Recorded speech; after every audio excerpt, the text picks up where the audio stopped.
నమస్తే ఫ్రెండ్స్. నా పేరు విజేందర్ గూడూరి.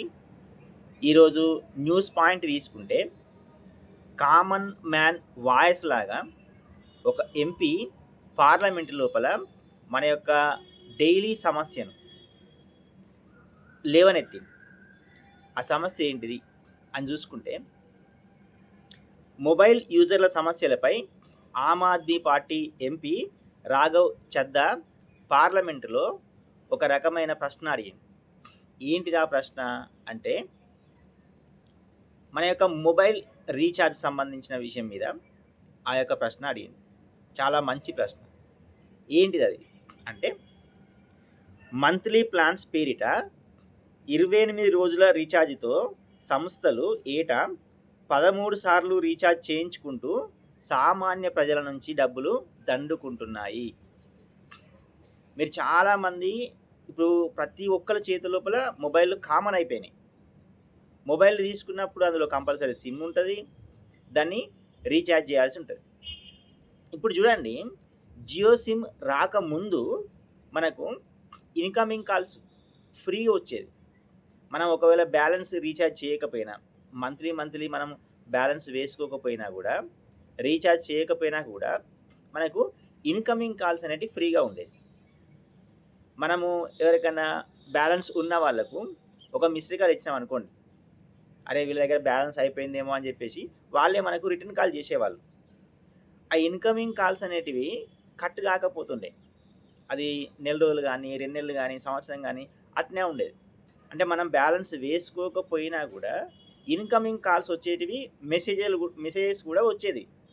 కానీ ఎప్పుడైతే మనకు ఈ జియో కంపెనీ ఎంటర్ అయిందో, అప్పటి నుంచి ఈ యొక్క ఇన్కమింగ్ కాల్స్‌ని కూడా బంద్ చేస్తూ ఉన్నారు. ఎప్పుడు రీఛార్జ్ చేసుకోకపోతే.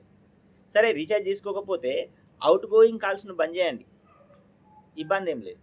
కానీ ఇన్కమింగ్ కాల్స్‌ను కూడా కట్ చేసేసి, సంవత్సరంలో ఉండేటివి 12 నెలలు, కానీ ఈ టెలికాం కంపెనీలు 28 రోజుల పేరిట, 30 రోజుల పేరిట, మొత్తం సంవత్సరంలో 13 నెలలు ఈ యొక్క సామాన్య ప్రజల నుండి ముక్కు పిండి వసూలు చేస్తూ ఉన్నాయి. ఒకవేళ మనం రీఛార్జ్ చేసుకోకపోతే ఆ యొక్క ఫోన్ అనేది ఇన్కమింగ్ కాల్స్ రావు, అవుట్ గోయింగ్ కాల్స్ రాకపోవడమే కాకుండా, కొన్ని రోజుల తర్వాత వాళ్ళు ఒక లిమిట్ టైం పెడతా ఉన్నారు. అది 1 వీకో, 10 డేసో, 15 డేసో, కొన్ని రోజుల తర్వాత ఆ యొక్క ఫోన్ అంటే ఆ యొక్క సిమ్‌ని డీయాక్టివేట్ చేస్తూ ఉన్నారు. ఇది ఎంతవరకు కరెక్టు అనే విషయాన్ని రాఘవ్ చద్దా పార్లమెంట్ లోపల క్వశ్చన్ రైజ్ చేసిండు. ఇంకేమంటున్నాడంటే, రీఛార్జ్ ముగిసినా కూడా ఏడాది పాటు ఇన్కమింగ్ కాల్స్, ఓటీపీలు కూడా ఆపకూడదు. అంటే మనం రీఛార్జ్ చేసుకోవడము అయిపోయినా కానీ ఇన్కమింగ్ కాల్స్ అనేటివి 1 సంవత్సరం వరకు, ప్లస్ మనకు బ్యాంకుకు సంబంధించిన ఓటీపీలు కావచ్చు, ఇంకా పలు రకాల ఓటీపీలు కావచ్చు, ఇలాంటివి కూడా ఆపకూడదు అని చెప్పేసి ఒక పాయింట్ రైజ్ చేసి, ఇంకోటి ఏంటంటే,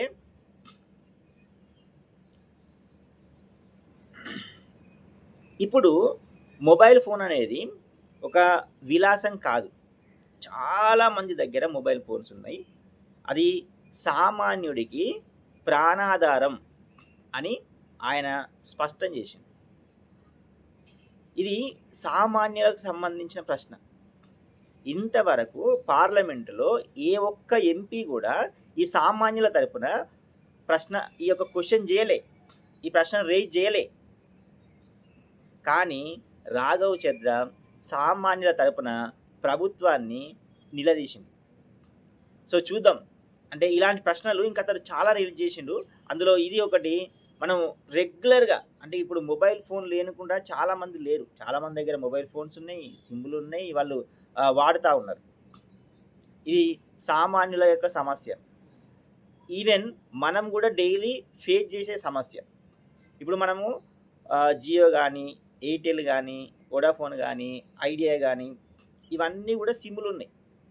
ఇవి 22 డేస్, 24 డేస్, 28 డేస్, 30 డేస్ అని చెప్పేసి ప్లాన్స్ పెడతా ఉన్నాయి. మనం ఒకవేళ 28 డేస్ ప్లాన్ తీసుకున్నాం అనుకోర్రి. ఆ 28 డేస్ వరకు మాత్రమే ఇన్‌కమింగ్, ఔట్‌గోయింగ్ కాల్స్, మెసేజెస్ వస్తుంది. 28 డేస్ దాటిన తర్వాత ఒక్క నిమిషం గూడా ఔట్‌గోయింగ్ కాల్స్ అనేటివి వెళ్ళట్లే. Outgoing calls ఆపేస్తున్నారు.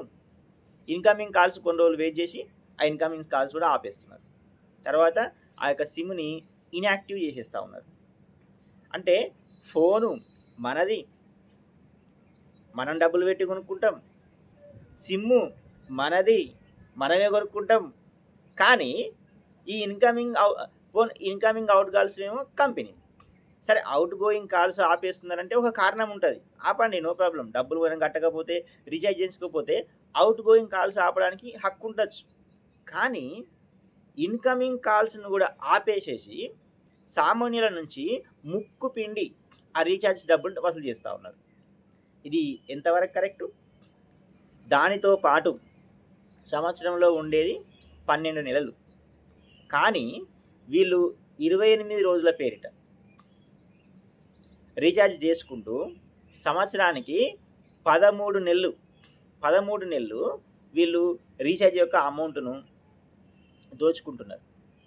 దాంతో పాటు 1 GB data, 1.5 GB data, 2 GB data, 3 GB data అని చెప్పేసి కొంతమందికి డేటా అవసరం ఉండొచ్చు. కొంతమందికి అవసరం లేకపోవచ్చు. కానీ అవసరం ఉన్నా, లేకున్నా ఆ రీఛార్జ్ ప్లాన్స్‌తో పాటు ఈ డేటా ప్లాన్స్‌ని కూడా యాడ్ చేస్తా ఉన్నారు. ప్రజలారా, ఇది ఆలోచిద్దాం. ఇది ఎంతవరకు కరెక్ట్? ఔట్ గోయింగ్ కాల్స్ ఆపడంలో తప్పేం లేదు. అది ఒక బిజినెస్ స్ట్రాటజీ, వాళ్ళు ఆపుకోవచ్చు.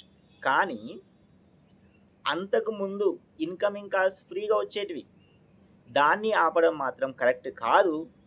ప్లస్ ఆ ఎస్ఎంఎస్‌లు ఆపడం కూడా కరెక్ట్ కాదు. దీని విషయం లోపల కంపెనీలు గానీ, ప్రభుత్వాలు కూడా సామాన్యుల తరపున ఆలోచించాలని చెప్పేసేసి కోరుకుందాం.